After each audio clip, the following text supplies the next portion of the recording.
14 people were shot this morning. At least 2 of them died. 5 of the wounded are in critical condition. A student at that school is being charged with murder and attempted murder. He shot and killed a female teacher, and 2 young students were shot too. At least 3 people are dead, and at least 2 children are wounded following a shooting in northern evacuating with their hands up. The suspect in that deadly shooting is now in custody. New images this morning showing him being taken to jail.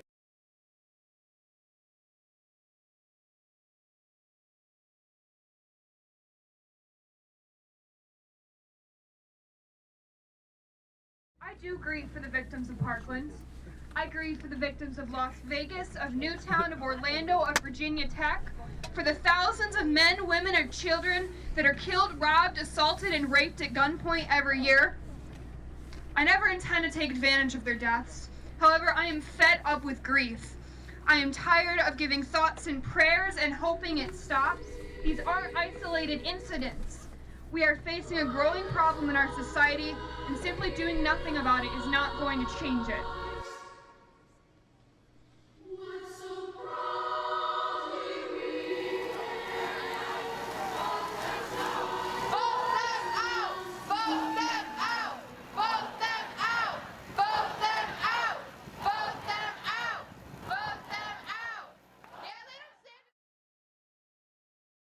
The idea of doing the March for Our Lives was organized by the few of the students from Florida from the school shooting who they organized the march on the Capitol, and then from that there were a bunch of related marches. Kennedy Dixon, I believe was her name, is the student that organized the Ann Arbor one.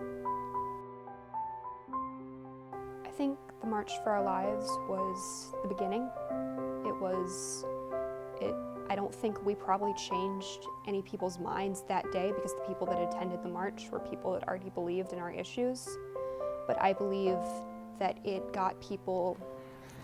helped build momentum. It got people talking about the issue. It got people sharing stuff about it on social media, talking to their friends about it. It has people thinking about the issue so that they will go out and they will vote and they will plan more rallies and they will plan. There's been several town hall meetings with representatives that have been planned in consequence of the March for Our Lives.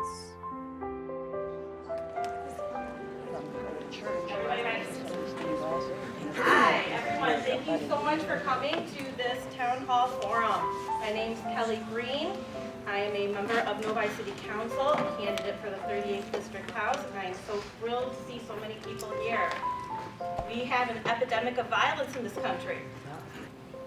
Speaking specifically about teachers, I acknowledge the fact that we burden teachers with many responsibilities, but teachers are real people, and many of them carry firearms everywhere they go throughout their lives, except for schools where, according to statistics, things have been getting progressively worse. So why would we deny a teacher a right to the fundamental right to protect himself or herself in a school when they can do so in every other aspect of society?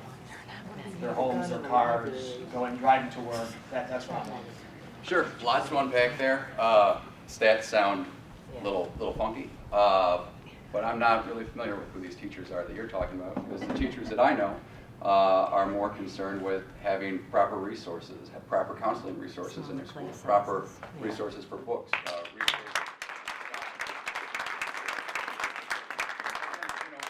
We live in reality and kind of this fantasy that there is this legion of G.I. Joe teachers ready to go out there and take down all the shooters. That's not reality, man. That's not the real world.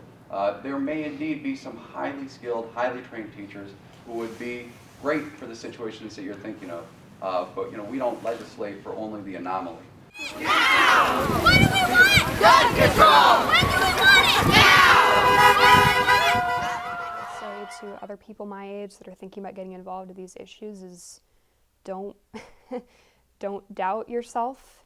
If you think you have something that's worth saying, if you think you have a voice, stand up and use it. And nothing's going to get better if we just sit here or expect that other people will fix it.